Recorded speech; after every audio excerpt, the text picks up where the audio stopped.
Okay. Assalamualaikum warahmatullahi wabarakatuh. Nama saya Nurizatun Najwa binti Abu Bakar bersama rakan saya Siti Nur Nabila binti Karudin.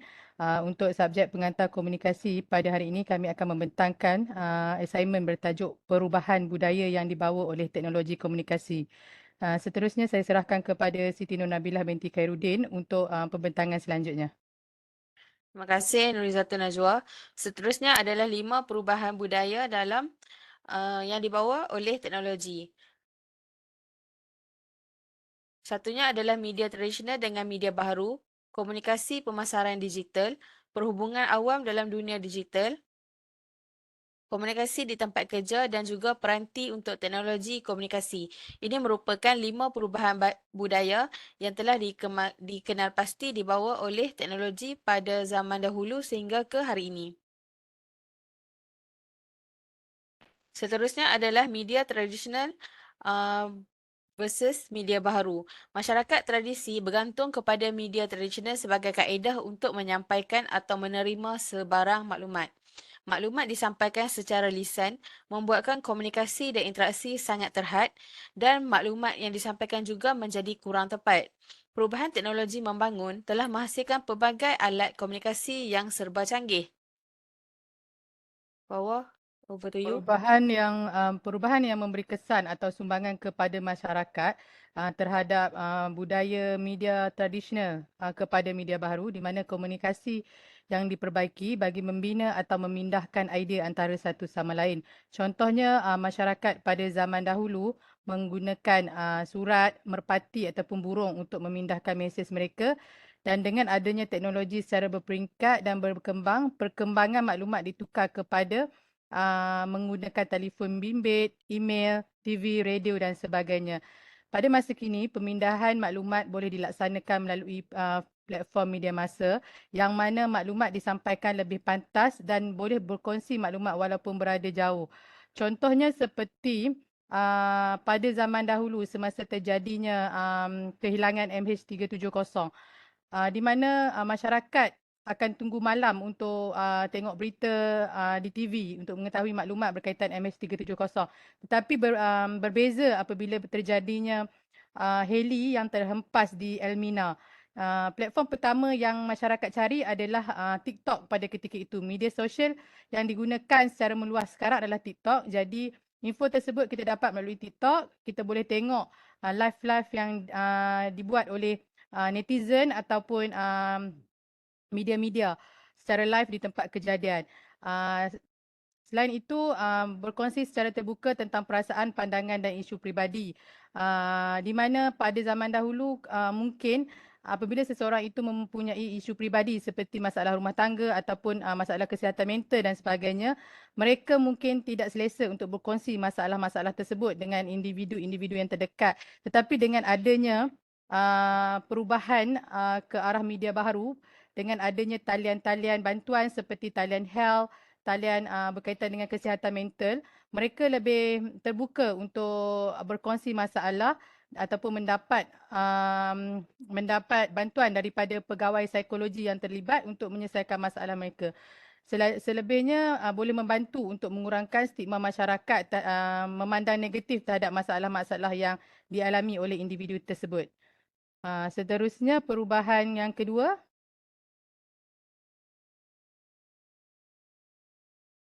Perubahan budaya yang kedua adalah komunikasi pemasaran digital. Ianya merupakan perniagaan ini perlu mengubah pemasaran secara domestik. Ini bermakna apa-apa perseorangan yang menjalankan perniagaan dia perlu melalui kaedah-kaedah daripada yang medium lama kepada yang baru, sebagai contohnya penyiaran daripada segi di penyiaran, adanya ruang-ruang penyiaran di seperti iklan di radio dan televisyen, media sosial adanya Facebook, Instagram, TikTok dan pelbagai jenis media komunikasi yang lain. Kerana pada masa kini dapat kita lihat banyak terutamanya influencer muda yang menjalankan perniagaan mengiklankan perniagaan mereka di ruang-ruang media sosial terutamanya TikTok dan juga Instagram. Seterusnya, bawah. perubahan yang memberi kesan atau sumbangan kepada masyarakat daripada perubahan budaya komunikasi pemasaran digital di mana memberi ruang kepada syarikat ataupun penjual untuk memajukan syarikat mereka secara global di mana penggunaan pemasaran digital iaitu pemasaran secara online dapat membuka ruang syarikat tersebut untuk memasarkan produk mereka dan dikenali di seluruh negara. Mengubah tingkah laku pembelian dan cara masyarakat mendapatkan informasi lebih lanjut tentang produk ataupun perkhidmatan yang dikendaki serta dapat membandingkan beberapa produk sebelum membuat pembelian. Selain itu, komunikasi pemasaran secara digital ini juga memberi peluang kepada masyarakat atau pengguna untuk memberi sebarang maklumat berkaitan produk dan perkhidmatan yang diterima. Contohnya, kaedah pembelian sekarang banyak dilaksanakan di Shopee ataupun TikTok di mana kita sebelum membeli kita boleh survey dulu harga, survey dulu kualiti produk melalui komen-komen yang diberikan oleh pembeli sebelum ini. Jadi dalam masa yang sama kita boleh dapat informasi tentang produk tersebut sama ada okey ataupun tidak untuk kita beli. Seterusnya, Seterusnya, perubahan budaya yang ketiga adalah perhubungan awam dalam dunia digital. Dari segi media sosial, ianya membolehkan manusia untuk berinteraksi antara satu sama lain di mana dan bila sahaja. Media sosial juga dapat membolehkan masyarakat pada zaman sekarang berinteraksi dalam bentuk tulisan, gambar dan juga perkongsian video. Segala maklumat boleh disampaikan secara maya, live dengan penonton. Sebagai contoh, uh, apa yang Wawa cakap tadi, kejadian yang berlaku baru-baru ini adalah terhempasnya helikopter di Elmina yang mana salah satu medium yang digunakan pakai oleh masyarakat untuk menyampaikan maklumat pada ketika itu adalah menggunakan media sosial sama ada dalam bentuk tulisan, gambar dan juga video. Ada juga masyarakat yang membuat perkongsian secara live pada ketika itu dan dengan itu maklumat yang disampaikan lebih cepat diterima oleh orang yang lain. Seterusnya, Wawa. perubahan yang memberi kesan atau sumbangan kepada masyarakat berkaitan dengan budaya perhubungan awam dan dunia digital boleh mewujudkan komunikasi yang lebih erat dan sesuai antara organisasi dan masyarakat.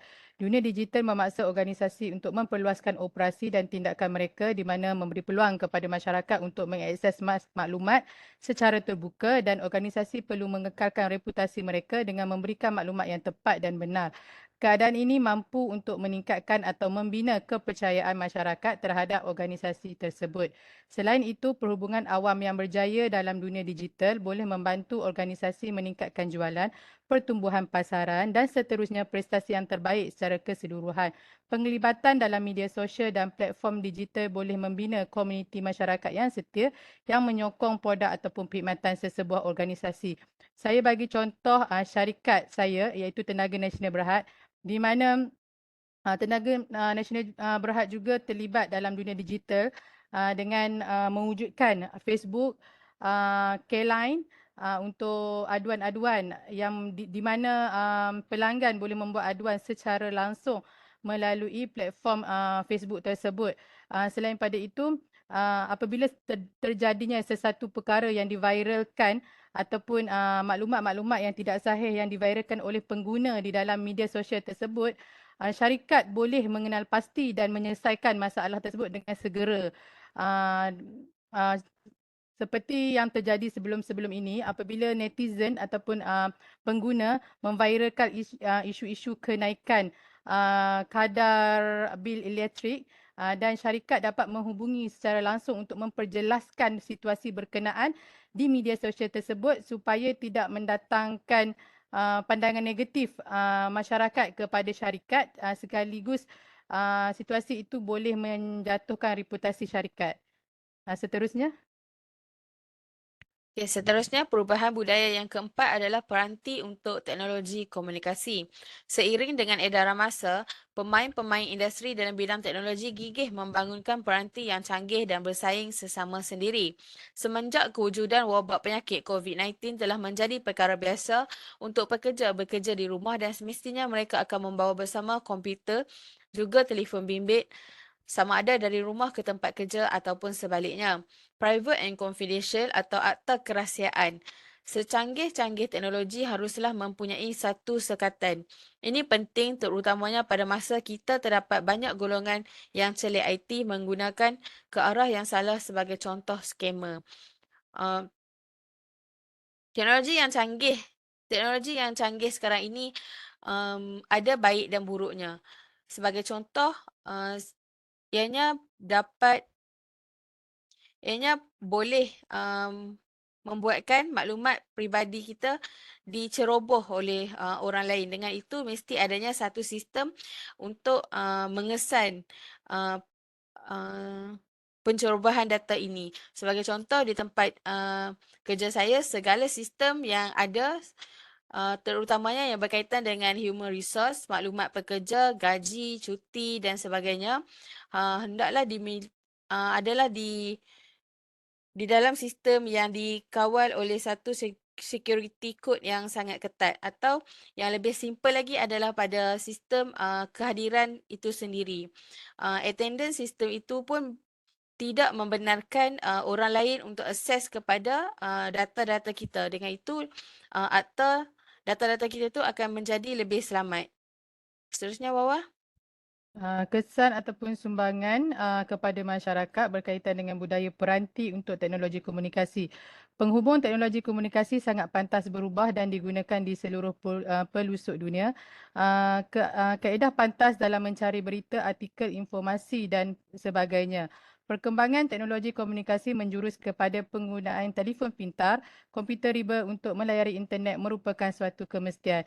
Okey, sebagai contoh pada zaman sekarang menjadi kemestian apabila kepada individu seawal umur kanak-kanak telah mempunyai telefon pintar dan boleh dikatakan hampir kepada keseluruhan masyarakat mempunyai komputer ataupun laptop untuk melayari internet. Dengan adanya peranti-peranti tersebut, teknologi komunikasi dapat merubah cara individu itu mendapat maklumat yang diinginkan. Hanya memerlukan internet dan tidak perlu bergantung dengan manusia lagi. Maksudnya kalau kita perlukan sesuatu info, kita hanya perlukan peranti, internet dan kita boleh search di Google dan sebagainya untuk mendapatkan berita, artikel ataupun informasi yang kita kehendaki. Seterusnya. Yang kelima adalah komunikasi di tempat kerja. Peranti digunakan secara menyeluruh dalam perhubungan di dalam organisasi. Contohnya, segala informasi dari pengurusan atasan kepada anggota bawah lebih pantas dengan hanya menggunakan penggunaan WhatsApp group sahaja. Perbincangan antara anggota kerja tidak perlu diadakan secara bersemuka, hanya menggunakan aplikasi Google Maps atau Webex. Komunikasi ini merupakan satu medium yang sangat penting dalam kehidupan kita kerana tanpa komunikasi, tidak dapat kita menjalankan apa-apa aktiviti dengan lancar dan sempurna. Sebagai contoh, WhatsApp Group ataupun WhatsApp itu sendiri adalah merupakan medium yang sangat penting digunakan pada masa kini. Daripada segi kerja atau sosial atau kehidupan harian. Segala jenis maklumat atau informasi dengan cepat dan pantas, kita sekarang cenderung untuk menggunakan aplikasi WhatsApp tanpa was-was. Kemudiannya adalah aplikasi Google Meet atau Webex. Google Meet ini mula dikenali di mm, Malaysia pada ketika COVID berlaku. Ini adalah kerana kebanyakan murid-murid tidak dapat hadir ke sekolah. Dengan itu, Kementerian Pendidikan mengambil inisiatif untuk membenarkan guru-guru atau para pendidik melaksanakan Google Meet untuk menyampaikan ilmu-ilmu kepada murid-murid. Atau sekarang ini, kebanyakannya organisasi yang besar-besar banyak menggunakan aplikasi Webex kerana sistem yang dibekalkan oleh Webex ini adalah lebih kompleks dan data-data itu lebih selamat. Sebagai contoh, pada kini kami juga sebagai pelajar menyerahkan tugasan kami melalui menggunakan medium Webex yang mana kami merekod dan mengupload di YouTube. Itu adalah antara perubahan budaya yang berlaku pada masa kini. Seterusnya, Wawa. Perubahan yang memberi kesan atau sumbangan kepada masyarakat berkaitan dengan budaya komunikasi di tempat kerja di mana kita dapat lihat komunikasi di tempat kerja berbeza daripada cara komunikasi zaman dahulu dengan zaman sekarang. Komunikasi dapat membawa kepada percambahan idea, pertukaran dan perkongsian maklumat di kalangan rakan sekerja.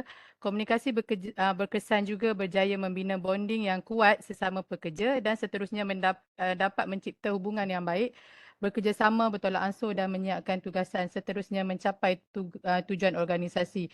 Contohnya seperti di syarikat saya, katakan hari ini bos pergi meeting bersama dengan pengurusan atasan. Okey, selepas meeting bos boleh terus sampaikan maklumat tersebut melalui WhatsApp group. Di mana semua anggota kerja dapat informasi secara serentak dan cepat berbanding pada zaman dahulu di mana apabila bos tersebut pergi meeting dengan pengurusan atasan dan maklumat tersebut mungkin akan disampaikan pada keesokan harinya dan keesokan harinya tidak semua anggota kerja yang hadir untuk bertugas.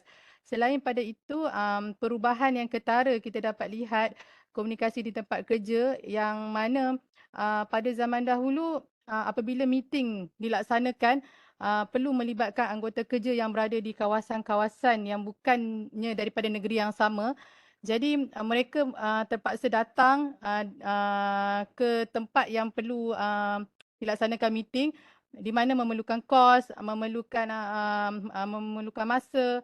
Jadi sekarang boleh dilaksanakan melalui platform Webex di mana boleh dilaksanakan serentak tanpa melibatkan sebarang kos. Itu sahaja daripada saya. Seterusnya kesimpulan. Bella? Okey, seterusnya kesimpulan bagi 5 perubahan budaya ini adalah teknologi komunikasi boleh membawa kebaikan dan keburukan kepada masyarakat. Strategi komunikasi perlu difikirkan dengan teliti terutamanya dari segi analisis data supaya tindakan yang dilaksanakan adalah tepat. Tanpa kita sedar, teknologi telah berada di dalam kehidupan seharian kita dan sedikit sebanyak membantu menjadikan kehidupan kita lebih baik. Ia bukan sahaja dapat menjimatkan masa, tetapi juga menjadi platform terbaik dalam menyatukan dunia ke arah global, seterusnya membantu orang ramai mengatasi halangan budaya, kaum dan benua dengan mudah. Kemudahan berhubung melalui teknologi dan komunikasi secara atas talian sememangnya memberi kesan kepada budaya tempatan dan global apabila semakin ramai orang memilih untuk berkomunikasi atas talian dan bukannya bersemuka. Namun begitu, teknologi harus berorientasikan kepada perubahan sosial yang positif dan memberikan impak terbaik kepada masyarakat dan organisasi. Teknologi harus dibangunkan untuk membentuk secara digital dalam menghubungkan masyarakat, seterusnya mempromosikan nilai dan budaya terutamanya di Malaysia.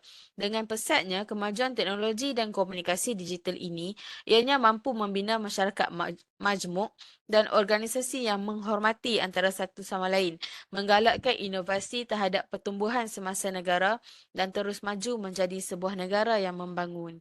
Itu sahaja dari kami berdua. Terima kasih.